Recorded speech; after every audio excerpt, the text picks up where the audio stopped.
break, I got the opportunity to see Mr. Pearson. Now, some of y'all, most of you remember Mr. Pearson. He was here. How long ago did he leave?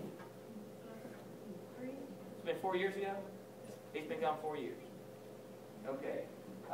He moved to Canada. He and his family, he went up there to go to school, and now he's preaching, and he's got a church up in Canada. So, but I really enjoyed seeing his family, and he had an opportunity to come home over Christmas and visit, and I saw his younger two kids, and so I really enjoyed talking to him and seeing him just for a few minutes there. But while he was here, he if you know Mr. Pearson, you know he does not lack for. He's not bashful, let me put it that way. So he starts talking, and gives me a 30-minute sermon. I guess he figured I need to be preached to. So, but it was awesome. I enjoyed so much talking to him. And what he talked about was, oddly enough, something that I had been thinking about, and I think I'd actually talked to you guys about this before. And there's two things that I've touched on before, but it just kind of clicked, and I want to put them together and remind you of them. This is a great time to do that, because it's a new year, new semester. You just kind of take an opportunity to reevaluate everything and refocus. What he was talking about came from actually John 6.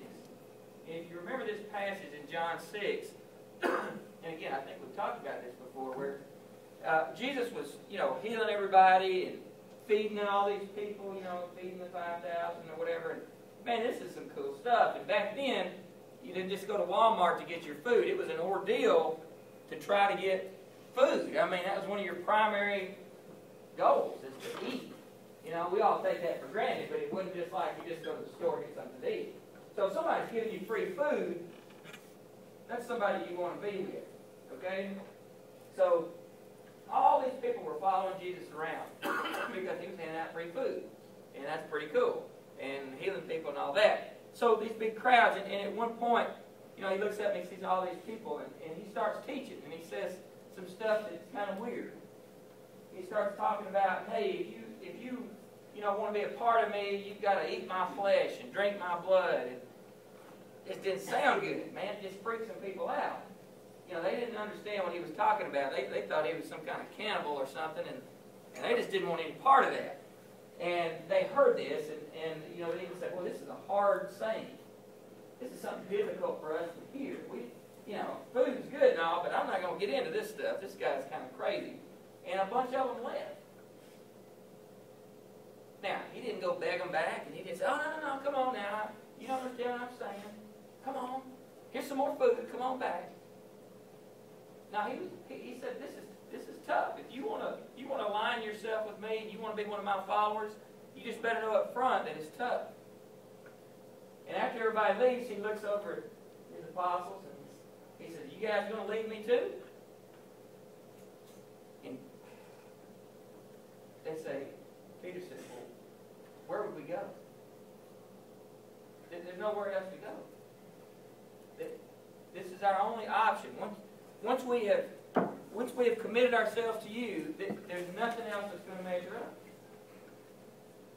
But Jesus, I think that's an interesting lesson for us, and that's what Mr. Pearson was saying.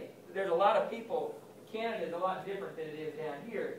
There's lots of religion down here, and it's not unusual for all your friends to be church goers, and everybody goes to church. Everybody, you might miss a few times here or there, but generally everybody you say, where do you go to church? And they have a church that they can name. Yeah, I go here, I go there. It's not like that in Canada. Church is not a big deal. People don't do that very much. It's just not nearly as common. And so Mr. Pierce was saying, he was talking to this young lady. He was talking to her about Christ, and he said, is this something you think you'd like to do and know more about? You think you'd like to be a follower of Christ? And she says, yeah, I'm not thinking about that.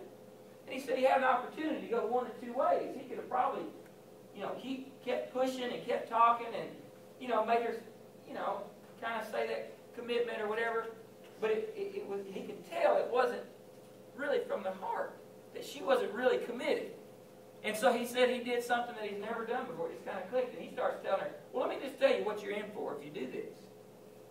And he starts telling her how tough it is, which is the opposite of what we say a lot of times. We do anything we can. It's great. It's easy, no problem. Come on. But he starts laying it out, how tough it is to be a follower of Christ. Isn't that what Jesus did in this passage? You just need to know that it's not easy. I think we'd be a lot better off if we just laid it out there and made our decision. The other part of this that I think we've covered before too, that I want to marry up, and I'll try to put them together at the end, is I want you to think about a question that is asked several times throughout Scripture. We may have talked about this, I don't know. In the New Testament, we see it with Bartimaeus, the blind guy. And if you remember the story, Jesus is walking down the road, and the blind guy starts hollering, "Hey, Jesus, hey, hey," and they keep saying, "Shh, be quiet, this guy's busy, he don't have time for you." And he gets louder, "Hey, Jesus, hey, look over here." And so Jesus says, "All right, bring the guy over here." And they bring the blind guy over, walk him up to him, and Jesus asks a weird question. He says, "What do you want me to do for you?" Now, Jesus isn't stupid. The man's blind. Okay, what do you think he wants to do? But he asks the question, "What do you want me to do for you?" Bartimaeus had a decision to make. He said the right answer. I want to see. But he had to make that, he was posed with the question, what exactly do you want? We see that same question in the Old Testament. When Elijah is fixed to be taken up into heaven, he asked his buddy Elisha, his little protege, "What do you want?" You know what he asked for? "I want a double portion of what you've got." I want a double portion.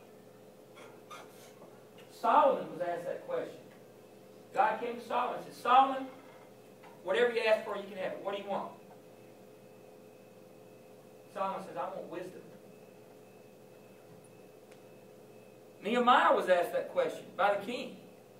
He comes in the king's presence. He's a little down, sad, which is a capital offense, by the way, because who could be sad if the king is on the throne?